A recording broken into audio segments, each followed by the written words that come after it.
Thank you for joining in, everybody. This is Natanic. This is the first episode of Seen But Not Heard, where we dive into some extreme metal, guitars, more metal, pretty much everything fucking metal.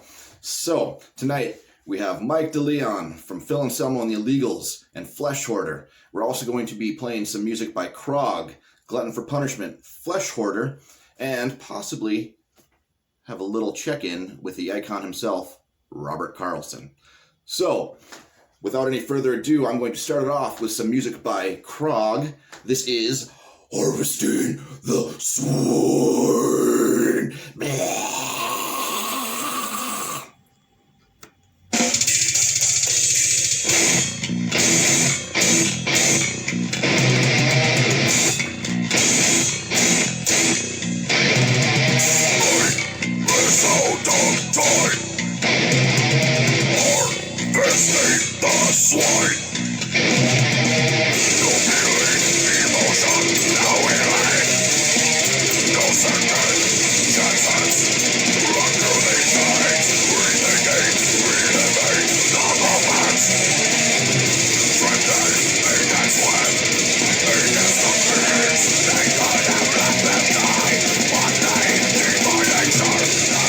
Sacrifice to witness no fulfill your Lord.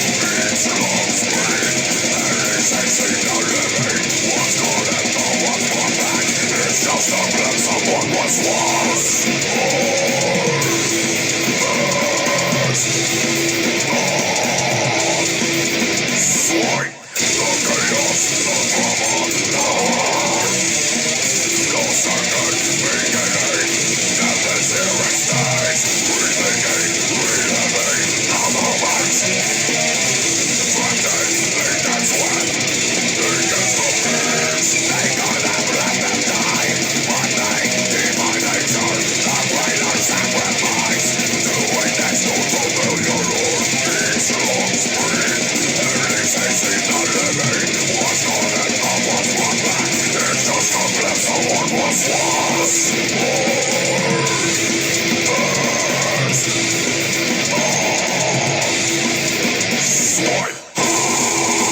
was Minneapolis death metal band Krawg. You can find them on YouTube, Facebook. If you can ever catch them live, whenever shows start happening again, I strongly suggest you do.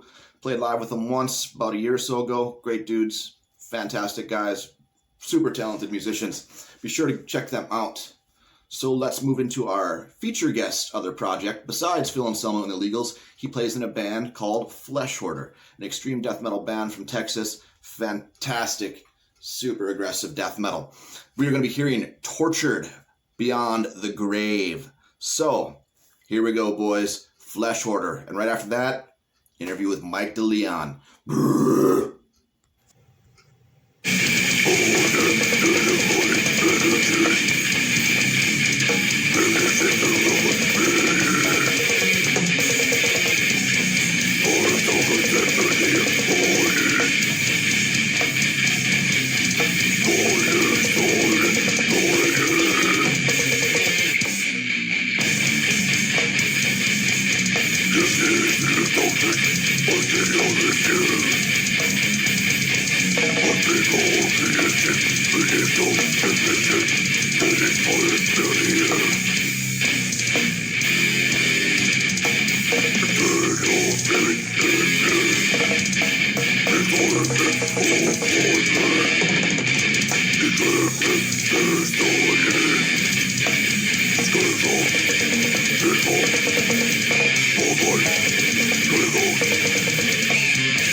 Hi there, everybody. I'm here with Mike DeLeon from such bands as Hoarder and Phil Anselmo and the Illegals. How you doing today, buddy?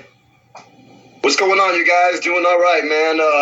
Enjoying this really great weather here in Texas today. Can't complain, man. Doing pretty good. How you guys doing? It's doing pretty good up here, actually. For Fargo-Moorhead, we have like 50-degree weather right now and no snow, which is crazy. Oh, that's cool. Yeah. Yeah. That's good. That's a nice chill day, like hoodie weather, but nice. No snow is good. It's a plus. Exactly. Now, the last time you were in town here was last November, I believe, wasn't it? Yeah, that was my first time ever being in Fargo, and it was last November on the big Slayer tour. So I remember that show specifically too. I remember the setup of the venue and hanging out with my bro Jesse from Incinerate that night there at the show. Also, yeah. So that was definitely a definitely a cool stop there on the tour, man. Yeah, that's actually kind of funny because Jesse's a good friend of mine too, and him and Robert and all them came down from Minneapolis to pick me up to go to that show, and I got drunk and wandered off because apparently you all guys met up and hung out and whatnot, and I ended up at home by like 10:30 p.m. like put to bed. That was back in my drinking days, so. Oh man, we hooked up, Robert and Jesse, and then one other friend of theirs that was with them. I remember it was 3 dudes, and we partied on the bus, and I remember Al from Ministry came and partied with us, and it was just some crazy times, backstage, and Jesse, was having a blast, and it was just a good time. And then I remember going out into the crowd and hanging with them specifically, and we watched the entire Slayer set, and it was awesome times, man. And Jesse hooked it up with an Incinerate hoodie that I wore like every day the rest of the tour. Nice. So was just trying to support the homies out there, and just always trying to help the underground, man, as much as I can. So that kind of leads into a couple questions I have here for you. One, was that your first stadium tour ever then? That was my first stadium tour. Now on the road, we had done some real big festivals, so we played to some really big crowds. But like actually doing a run where it was specifically arenas every night, was definitely my first time. So it was an amazing experience, and to do it with Slayer, you know what I mean? Right. And on their very last run, they did like 8 tours on that last final thing. So to be a part of, the final one of all of them was, just a dream come true, for any metalhead, And for me, it was an honor to see you guys open up that show. I'd been a Pantera fan since, God, I was like 12 or 13 when I first heard them, junior high age. And I've seen Pantera like 7 times, and I got to admit, you guys just nailed it. Because, you kind of get some leery fans like, okay, you got Phil and the Illegals doing a whole Pantera set. Because we've heard your stuff, like the original music, and you guys insanely pulled it off. I mean, it was great. Fantastic. I super, super appreciate that, man. We were trying our best every night, and you definitely get those fans that are just like hating on it because it's not Pantera and it's not perfect like Pantera. But like I tell everybody, we're just the Illegals paying tribute to Pantera, and we're just playing those songs as best as the Illegals can. And, we're just trying to pay justice to the Abbott brothers and the legacy, that Pantera had left, especially for all the younger fans that, never really got a chance to hear those songs or see Pantera. It was just a good way for us just to go out and give everybody, a glimpse of the songs, you know what I mean? And we're definitely not, I tell people we're not Pantera, we're just the Illegals, and you got the voice. And we're just some guys playing the tunes as best we can. And like I said, it's just always for Dime and for Vinny, man, and just trying to have fun with it, And the thing is, like, those are some big shoes to fill. And like I said, to be able to replicate that, especially to such large crowds and get such a good response, it has to make you feel good, man. I mean, it really does. It honestly is a super, I mean, it's just an amazing feeling, honestly. I remember, going to that subject, I remember going back, when we first started talking about doing the Pantera set, and I remember being gigantically nervous about it because I was always more of a rhythm player, not really a solo player, a lead player. I was always, super, super tight on that rhythm. But coming into the Illegals, I knew I was going to have to do, some solos to some extent, but then with the Pantera stuff, I remember having a talk with Philip and telling Philip, man, this is going to be hard. That's Dimebag. Nobody can play, Dimebag like Dimebag. It was in those fingers of his, that made it that perfect. And I remember Philip, just kind of pulled me to the side there and telling him, he was just like, Mike, not even Zakk Wylde can play Dimebag as good as Dimebag. He's Zach Wilde. He's going to put his own spin on it. He said, you do as best you can. And he's like, put your spin on it. He's like, you don't have to be exactly note for note. He's like, try to hit all the major notes, put that feel into it, but still put some of your own touch to it too. And once he told me that was honestly just like just a relief, knowing that, hey, I can do this I can do this if I put my mind to it, study, and I could do the best I can. And that's pretty much what we were going out and doing. It was just the best we can and having fun with it and just bringing back the old party vibe. The Pantera. Let's fucking have fun. Let's smile and let's rip these fucking songs. And it's just that's what we were trying to do, man. They're that's classic best we tunes, could. so people want to hear them. And yeah, totally played to fucking perfection, my man. and I appreciate that. And honestly, another thing is I want to say thank you to Slayer, because it was really them who put the Illegals on this tour, because Pantera, Slayer, they were like brothers, back in the day. So us doing a bunch of the Slayer, Pantera songs in the past, they picked it up and they took us under their wing, and it was just a really awesome feeling for us to be able to do that with Slayer, man. Fucking, it was pretty awesome. I saw that picture you posted since we met through Facebook. That picture of you on stage with Carrie's gear. Dude, dude. So like that was, it was an empty arena. It was perfect. They had just got done doing a Slayer sound check, and they were running through songs that they were going to be mixing up for the set list, playing some new stuff. And the night before, we were partying with Carrie. We were at a bar, and we were just, having some drinks with Carrie. And I remember him telling me, "Hey, tomorrow come at sound check, and if you want, you can play my axe, play the rig." And I just remember just being a kid, I didn't say it, but I was like, what are you talking about? I can play your rig tomorrow, and I remember us having some shots that night, and the next day I was side stage there, and as soon as they got done, literally, as soon as they got done, he was like, "Mike, come here, come on up." And I got up, and he took his guitar off and he put it right on me. And it was just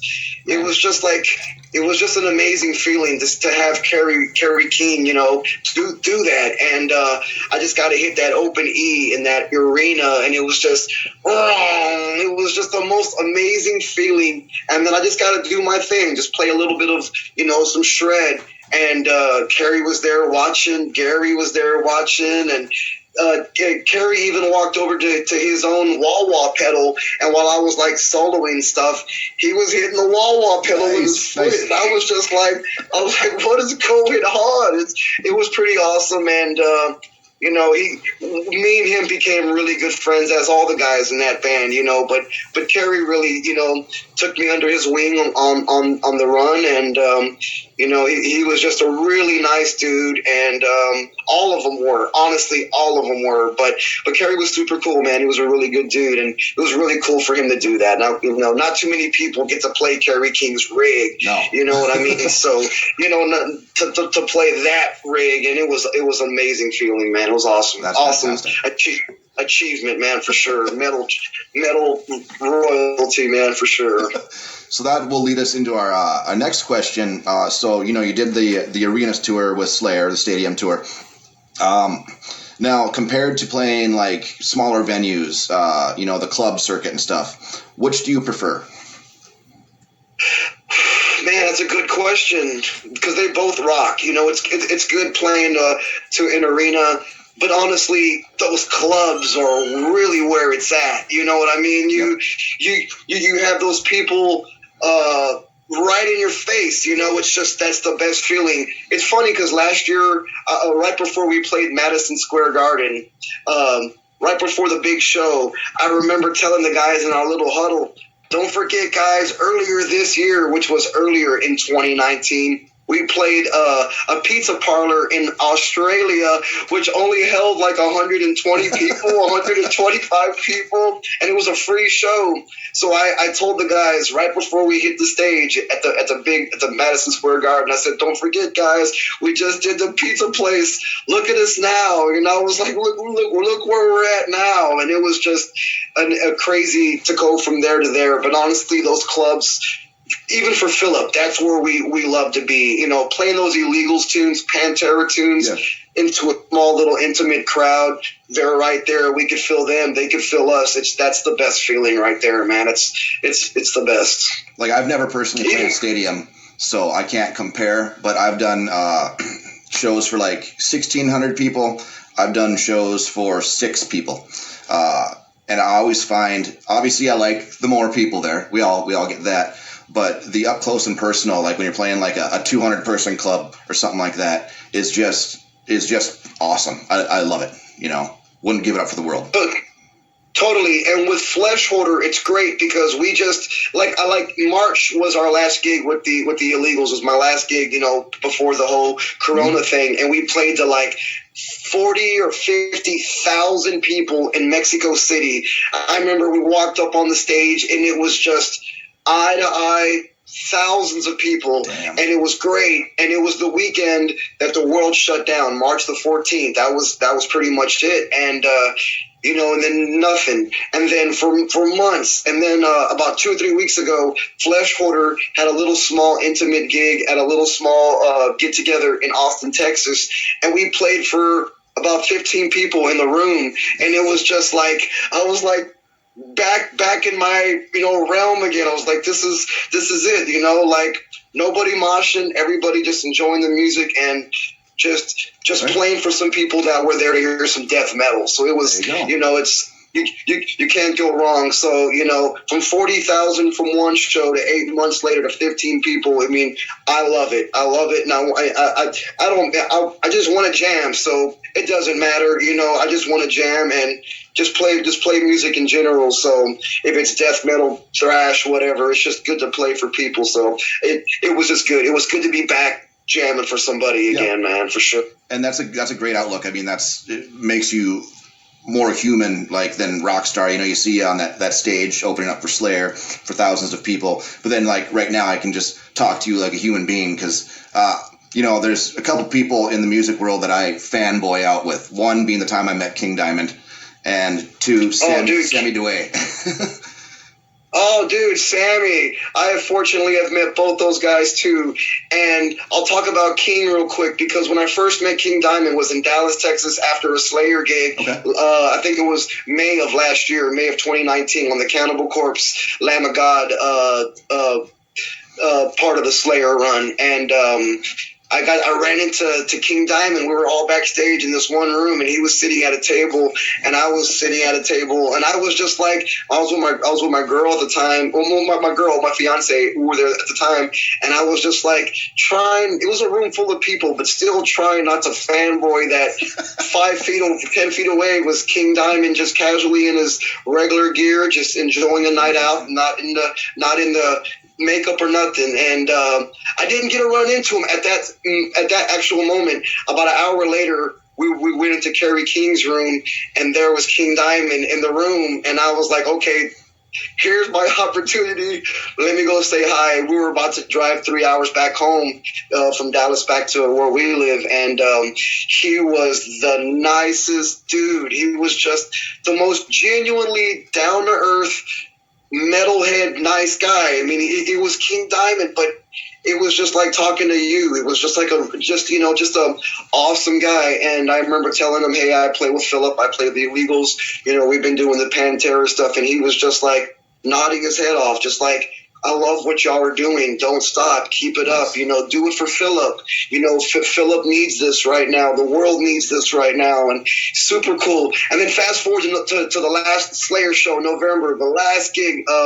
He was backstage again, and he was walking towards me, and I walked up and I said, hey, you know, King Diamond, I said, you know, I'm Mike. I met you a few months ago. And he remembered me. He was like, hey, came in, gave me a hug, and talked to me for another couple couple of minutes, and I was just like tripping out, just tripping out how genuinely cool he was. Sammy, on the other hand, that's my boy right there, and super cool cat. He got me wasted one night in New Orleans, and back a few years back, and just always been a cool dude. Sammy's a good dude. He writes some of the sickest fucking riffs. Dude, he's the riff master. Like, I'm a huge Goat Whore fan. Like, diehard. King Diamond and Goat Whore are my two favorite bands. And that's why I say awesome. That's why I say I fanboy out around Sammy, because we've seen Goat Whore probably about 15 times in the region here, and we went down to that 70,000 tons of metal pretty much just to see Goat Whore. So we've hung up with him numerous times, and Sammy's actually going to be on this program in a couple weeks. He's building me a custom strap. So awesome. When you see him, tell him Metal Mike said hi. I will. Yeah. Small world. Yeah, tell him I said what's up. Totally. Especially in the metal world, everybody knows everybody. It seems like everybody connects. It's great. It's good, man. I just got to throw in real quick. Metal fan. Sorry. With meeting King Diamond, so I had got the $500 VIP on this last tour because he's never done the meet and greet before. So, my buddy loaned me some cash, and I was the last one in to meet King. So, they do the group photo, and then we all had a beer with King. And here's me all nervous. First thing I do is like, so, how about this weather we're having? I'm like, fuck, really? I'm going to talk about the weather with King Diamond? And he's like, hey, man, I'm glad you're here, glad you came out. I'm like, thanks, King. I'm just super nervous, I've been wanting to meet you my whole life, so. But super genuine, dude.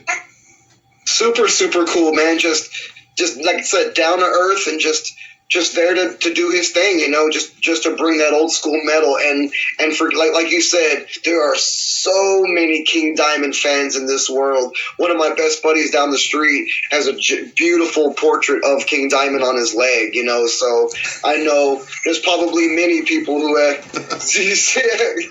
I got one too. There you I also got a big portrait behind me as well. I see that, man. That's awesome, man. And I was actually, last night, I was jamming the Them album and House of God. I was jamming both those albums in its entirety. That's crazy you brought up King. I was just jamming them last night, just going through the albums and listening to all the weird intricacies that's going on, and that those guitar players are doing, man. I gotta meet Andy last year too in L.A. He was with King, and just a super. I didn't get to talk to him much, but just a super cool guy, and just a gigantic fan of his playing for so long, man. When last thing about King Diamond before we move on to the next thing, with that VIP, we were supposed to do side stage viewing of the first 3 songs, but the stage was a little too small. So they brought us literally right up front, kind of like a club show. So here's the stage, and here's me, and there's King Diamond for 3 songs. It was the most amazing experience of my life. Like, that guy couldn't talk to his fans any better. Insane. That is super cool. You get to hear him belt out those, like, right there. Oh, I was almost in tears. I mean, King Diamond is my shit right there. So I even got Don't Break the Rules tattooed on my neck. So. Oh man, that's diehard fan, man. That's killer. Man. I've seen him live maybe just a handful of times, three or four times maybe, and it's always just a special. It's a very a special moment in time. You know what I mean? When you get to see a King Diamond performance for that 1 hour, it's like you're at a magic show or something. You know what I mean? It's like you're witnessing something that you don't really get to see very often. You know what I mean? So it's pretty cool. It's pretty it's pretty amazing. That's fucking awesome, man. Awesome. Let's move on to Flesh Hoarder. So what's going on with you guys? Obviously, the COVID thing has slowed everyone down. I get that. But you released an album, was it a couple years ago now? Yes, we had an album come out. It's called Homicidal Necrophile. I got the flag hanging right back there. Yeah, I got the flag. And came out on Comatose Music a couple years ago. Shout out to my homeboy Steve Green from Comatose Music, man. Been a big supporter for so many bands for so many years. Nice. And he put the album out. It's a ripping Texas death metal CD. And fortunately, we all live right next to one another. We're just about 30 minutes from one another. Okay. So COVID has definitely done us a little bit of good, as in we haven't really been playing shows, but we have definitely have been in the jam room, stuck in the jam room, and every week we've been rehearsing. We have a brand new album coming out early 2021, and it's going to be on New Standard Elite Records, which is Daniel Osborne, and he has a bunch of awesome bands on that label as well. And it's one of the more up and coming death metal labels out there. So we're super honored and stoked to be releasing our next album on that. And that album is going to be called Relic of Putrescent Filth. Okay. And it's going to be it's super sick. And from the first album to this album, it's definitely a step in the more darker death metal, like old Morbid Angel, old Immolation, but down tuned with the 7 strings, and it's focused, very focused. We're bringing some more evil, some more darkness out, the lyrics, the artwork. It's definitely a step in the more serious direction for Flesh Hoarder. And we just got a brand new bass player. Shout out to Jimmy. And he just joined the band about 4 months ago, and he's been doing an amazing job. He's writing a lot of new material now moving forward, and things are going good. We have a show actually a month from yesterday. We have a show coming up, and we're playing in Mississippi with a 2-day death metal fest, and we're looking forward to nice. To getting back and jamming for some folks, and under the new ways, and just playing some death metal for some folks with some new materials. So we're excited about that, man, and definitely not stopping with Flesh Hoarder. And with the Illegals, it's good because when I'm away and I'm busy with the Illegals, we have a guy that I show all the music to that fills in for me. So it's just like the full band is there and everybody's there still doing their thing. And then when I come back, it's just right back in the mix again. So It's as smooth as it can be, as smooth as we can try to make it. That actually answered my next question right there. I was going to ask what happens when they overlap each other. So thank you for answering that right away. Yeah. Perfect. Super cool. Yeah. My friend Mike is my fill-in guy, and we did a little search around for somebody to, because we're a 5-piece band, and we didn't want to be a 4-piece band while I was away. We still wanted to have that full band sound. So we got a guy coming in, and he's part of the team. He's one of us, and he's just when I'm not there, he's the guy that fills in, and he does an awesome job. So it's good. He's another local cat, and it's been good. It's, like I said, as smooth as possible. So still death metal. Awesome. Perfect. Yeah. You mentioned you use 7 strings on that, but then in the Illegals, I see you with the Jackson Rhodes, those customs. By the way, fucking sick. Yeah. Sick. I love my V's, man. I'm a big V guy. Same here. I only got 2 of them right now because I'm a way broke musician. But man, they're the best. The best. Yeah. I always say Attack of the Killer V's because I'm always just like just trying to switch out some V's. And I have a friend of mine. His name is Z.I. and he's been doing a bunch of my custom guitars for me, and he's been doing an amazing job. And he just handcrafts them, and he takes his time and he builds them, and then I get them, and I just kind of do another rehaul of them. I'll switch them out for pickups or switch them out for just different little things and make them more of a ready for me to play on stage and more custom and whatnot. But I probably got about 7 V's now, man. I'm just collecting them, and it's awesome. And one of these days I have them in cases right now, but one of these days I want to just get the wall set up and just have them all, so I can just a little bit easier instead of doing the old school case style. I think I'd rather have the problem having more in cases than less on the wall personally, but that's just me being greedy. I mean, I think I have 6 guitars now, and I have them all on stands. That's good. Here. But I always want more. Like, you can never have enough. That's the thing. You can never have enough. And like, actually, it's funny. I was just thinking about that a little bit ago while I was driving around town. I was like, just thinking about getting another guitar, but I honestly want to get like an acoustic nylon guitar, like an acoustic string nylon guitar to do more of like the flamenco Spanish style playing, and just kind of just broaden my horizon and play something a little different, but still add another guitar to the arsenal and just be something I can just pick up and play whenever I want, when I want to play acoustic nylon string guitar. I want to get my hands on one of those. So, you can never have enough. Yeah, I can never have enough guitars. And on that note, so amp-wise, like when you're on the road, obviously your rig is different with Phil, I'm guessing, than it is with Flesh Hoarder. Are you doing more? Because I had elevated seats, so I couldn't see very well at the Fargo show. But are you doing full stacks, half stacks, or what?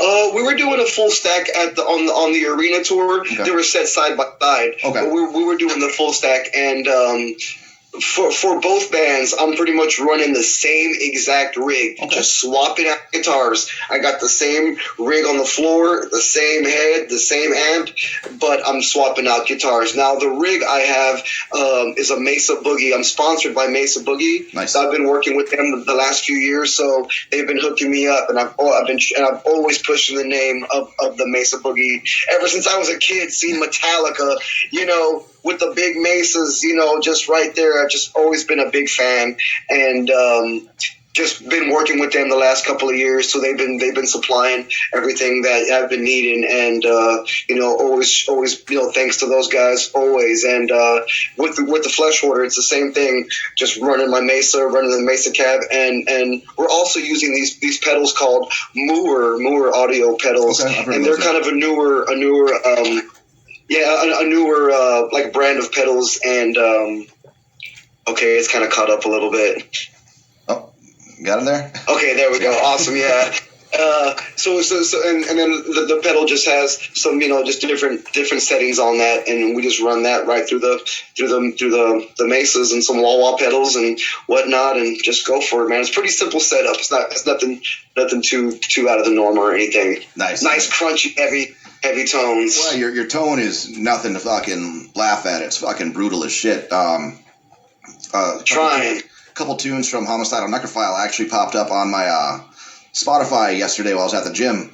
I was like, oh, that's fucking awesome. Because I got like 3,000 fucking songs on that thing, and it popped up. I'm like, well, that's kind of a coincidence. That's cool. And yeah, just crushing shit, man. Good. I love it. Man, I can't wait for you to hear the new album. The new album is even going to sound like audio sound wise, it's going to sound even better than the first one. We're, like I said, just definitely more focused and more on the same page, all five guys, than we were, 3 or 4 years ago. So we're definitely, I can't wait for you to hear the new album. Cool. It's going to be a ripping CD, man. So hopefully we can do. Awesome. Hopefully we'll be able to do some touring behind it as well. Like maybe jump on a good tour with somebody and be an opening act, and just go out and jam some songs. So hopefully we can do some touring behind it as well. And that's the thing. With all this, it sucks with shows being canceled, tours canceled. I mean, so what do you? Okay, that kind of leads into our next one. What do you do in most of your spare time now that you're not able to go out and tour? Is it just mostly writing, practicing, stuff like that then? Yes, that's exactly what I've been doing. I have my home studio here at my house, and I just have the garage band, and I plug in, and I got my pedals and whatnot, and I've been writing like crazy, all sorts of music. I have a lot of I don't want to call it solo music, but I mean, I guess it's kind of solo music. I mean, I don't know if I'm ever going to put it out. Maybe I'll put out a few songs, but it's just a bunch of music that's inspired me. It's more like Carlos Santana and Pink Floyd, and just some more off the wall kind of music, and it's really cool, straightforward piano, a lot of stuff in it too. So I've been doing a lot of that. I've been writing a lot of Illegals music. I got tons of just demoed stuff, riffs that I've been writing, even up to like today. Always in writing mode. Got a lot of ideas, and always sending everything to the guys. We're always sending riffs to fill up, and we're archiving everything. And hopefully, I talked to him a couple of days ago, so hopefully after the new year, we're gonna get together and lock down at the jam room and go through all the riffs that we've all been sending to each other and start working on the new Illegals album. And somebody was asking me about that the other day, about what that's going to sound like. And it's just going to be a sick metal CD. Okay. That's it. Yeah. Just a sick metal CD, man. Well, I think you guys have a basis down for it, so. Yeah. It's going to be, something different from the last two. So it's going to be great. So that's what I've been doing. I've been working and writing a lot, Cool. Got my job, trying to stay busy, trying to make some cash for the family while I'm not touring, and, once we're back at it again, we have already, the Illegals have a summer tour in Europe already lined up, and we're doing a bunch of festivals and shows. So fingers crossed, everything goes as planned, and we're back at it again. But yeah, just been writing a lot, and just even for other people, I've been doing like guest solos for different projects. People have been, hooking it up, and I've just been hooking it up right back, writing some good stuff for a bunch of just different projects. So that's been good. That's been helping me fill some time as well. Very cool, man. Very cool. We're kind of running out of the time I'm looking at here, so I'm going to have one more question for you and then have you do a shout out, and then we're going to go our separate ways. Like I said, I appreciate it 100% today, man. Sounds good, bro. One of my biggest battles between my friends, and I think you chimed in on this that you want to talk about it, Sammy Hagar versus David Lee Roth. All right. Yes. Okay. I know my homie Steven, my guitar player from the Illegals, is probably going to hate me for saying this, but not that I don't love David. I love David Lee Roth, and I love that era of Van Halen. But for me, I guess it's my time where I came into my life. Sammy is where, it was just even more serious of a band. They were on it, man. And, I love everything Sammy did with the band. I love everything that David did with the band. But man, I just enjoy those Sammy Hagar songs. I just enjoy listening to them. But don't doubt me not, Van Halen fans, I love the David Lee Roth era. I'll tell you a quick story real fast. A couple years ago, me and one of my best friends, Mikey, went and saw Van Halen in San Antonio with David Lee Roth. It was the new lineup. We went and saw them. After the show was over, we snuck backstage, like not in the arena, but like outside the arena by the buses where the fence was cut off. We kind of just went and hung out by the buses. Weirdly enough, David Lee Roth was hanging in his bus, and the windows were open, and he was like 2 or 3 feet above us, and we were like, it was just two guys. It wasn't a crowd of people. It was me and my friend Mike. No empty parking lot, and David Lee Roth's bus. It must have been 11:30 at night, and we were calling him out. Hey, Dave, we'd like to meet you. We want to come say hi, and he never once took the time of the day to just come out and meet a couple of fans. We were just a couple of fans. While we were waiting there, another bus was leaving the parking lot, and it was Eddie, Alex, and Wolfgang, and Wolfgang peeked his head out of the little curtain area, and while he was coming around, he saw me and my friend Mikey, and just gave us the nicest wave. Hey guys, like just waved at us, and gave us the time of the day to at least nod at us and say hello. And their bus kept going, and then by that time security was like, guys, y'all got to go. Y'all got to go. So we split. We thought it was just, it lasted maybe 15 minutes. We just thought it was the coolest thing. We were literally 2 or 3 feet right out, right there. David Lee Roth was right above us, and we wish we could have said hi and whatnot, but I'm sure if that had been Sammy Hagar, I bet you he would have been like, guys, what's up? Y'all come on and let's toke one. Let's have a drink. Something cool. You know what I mean? But David was just being David, and I understand. But It would have been way cool, man. It would have been cool if he would have said hi. But I love both guys. But Sammy is just the coolest, most down to earth. still has that voice. Yep. You know, he still has that voice, and he's just, you know, cobble wobble, baby, all the way, all the way. Thank you. I now have one more person on my side for Team Hagar. Like I said, I'm the same way with you. I love the old Van Halen, but I was introduced during the For Unlawful Carnal Knowledge era. So Pound Cake was the first song I heard, because I think I was like 12 or something when that came, or like 11 or 12, and it just blew me away. And Sammy's voice just, was fantastic. Oh, yes. Yes. I love that album. That album, For Unlawful Carnal Knowledge, front to back. Every song on that album is so good. I kind of got introduced to Van Halen just a little bit before that on the OU812 album. That's when they kind of came into my life, and that was already their second album with Sammy. And, you know, they already had done 5150, so it was their second album, and it was just like, I was just, you know, just a kid, just eight or nine, and just stuck, you know what I mean? And then discovering their earlier stuff, when I was a little older, I was like, you know, I was amazed by Eddie's playing, you know, those earlier albums, his playing.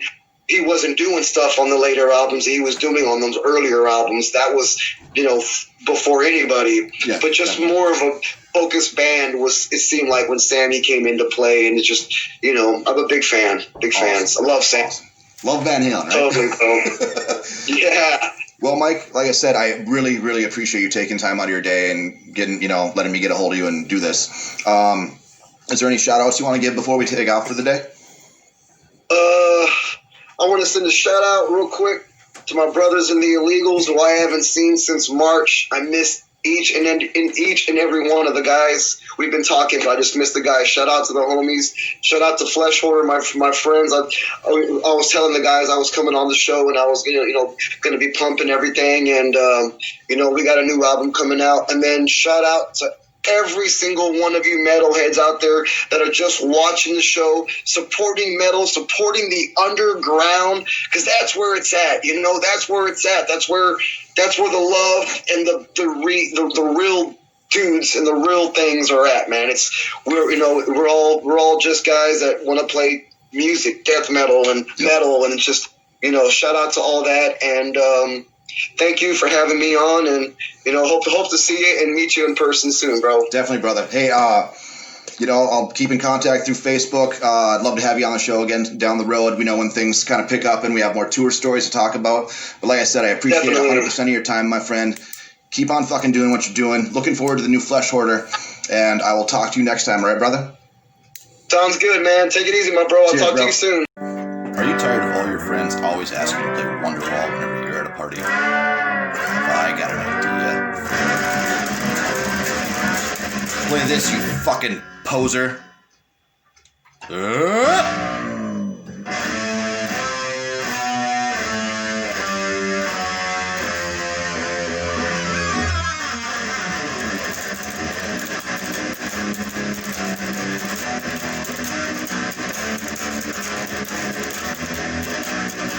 BC Rich, because fuck everything else. I'd like to thank Mike DeLeon for taking the time today to discuss the ins and outs of what's going on in him with extreme music, guitars, King Diamond, and everything else. And before that, we heard from Flesh Hoarder. We also heard from Krawg. And to finish off the show tonight, we're going to hear from one of my favorite bands in Minneapolis, Glutton for Punishment. But before that, we're going to hear from the icon himself, Mr. Cannibal Carlton. So, if you enjoyed the show, please share. If you want to be featured on the show, band-wise, my information will be at the end. But until then, hails, cheers, and keep it metal. How you doing, buddy? Good. How are you, man? Good. See ya. I know, it's been a while. Well, yeah, it's been like, February of last year, right? Yeah, something like that. Yeah. I can't even tell you. How many guitars you got since the last time I seen you? Like one or two, maybe. Still got that. I was actually working a deal on a Green BC Rich custom shop, and then you're like, "Oh, it's time to do a call." I'm like, "God damn it!" So I'm probably missing out on that guitar. What BC Rich custom shop is that? 2004 Slime Green Ironbird. Oh, killing me, man! You're killing me, Smalls. Yeah. Well, if you don't get that one, you should try to talk Jess and let you get that purple one. No. 7-string. I want that 7-string, but he wants too much money for that. Yeah, that is a little spendy. So, but yeah. So, what else is new with you, buddy? Not much, man. Just locked down like everybody else in the country. You know, there ain't shit to do. Bars are closed, gyms are closed. No gigs, no shows. Bands aren't practicing. So, pretty much just go to work and drink myself to death. It's amazing. Yeah, you've been doing some writing though too, haven't you? Yeah, a little bit here and there. Glutton, actually, we wrote, we got 4 new songs that we pretty much were going to actually try to record a few weeks ago before our drummer went in for surgery. Oh, that's right. And he dislocated his knee the week before the studio. Brian's been writing a bunch of stuff for Krawg. We got some time in February booked up to do some stuff there. So, yeah, I mean, that part, but it's not the same as getting together with everybody and jamming and shit, you know? Man, I hear you on that one. I mean, I'm starting from scratch here with a whole new project with new people. Yeah, what's up with what's that? Closed Casket Crew. Yeah, Closed Casket Crew. That's cool. So you had some of that in the Cannibal Carlton premiere, little teaser there, right? I figured it was the right time to kind of throw it to people. That was pretty cool. It sounded good. Yeah, so, it's going to be pretty much just kind of like a straight up metal project. Nothing too extreme, but not some, weak shit either. So, pretty stoked. Right. No, it sounded good. Thanks, for man. Sure. Appreciate that. Oh, speaking of Cannibal Carlton shirts, so you've been working on some new ones, I'm guessing? I got a couple coming this week. All right. I'm excited. I'm excited to see that shit. I'll be doing some guitar videos this weekend. Good. I love seeing those. I'm going to debut them all. So. I was talking to Mike today, we were talking about the Fargo show. The time when you accused me of stealing your Slayer hat. I did not accuse you of stealing my Slayer hat. You ditched us, though. You couldn't steal my Slayer hat because you weren't there when I lost it. I got drunk and... I'm pretty sure I was still throwing it, got left on the bus. Fair enough. But yeah, he was a super cool guy, man. Talked about that whole show and whatnot. It was a great time. Yeah, he's good shit. On that note as well, I played a little bit of Krawg earlier on this. I did Harvesting the Swine. Yep. So I would like you to pick a Glutton song. It's a hit.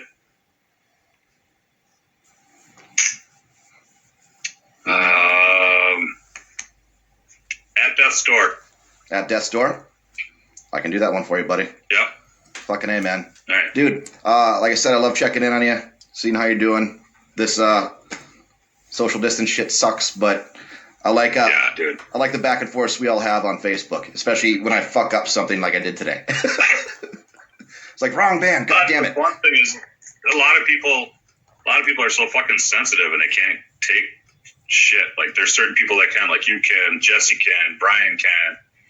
There's some people that just can't, so you just don't give them shit, Exactly. So, but it's fun to have those people to go back and forth with. Just to dig on each other and make fun of yourself and make fun, and just, it's all good fun, Right. I fucking agree 100%, my man. Well, let me know how that BC Rich purchase goes, and you can always send it to my house if you really want to. All right. So you want to do some At Death's Door? I can do that for you, my man. Mm-hmm. Dude, I'll keep on checking in on you every couple of weeks for the show. So I appreciate your time. All right. Sounds good, man. All right. Talk to you later, brother. Later.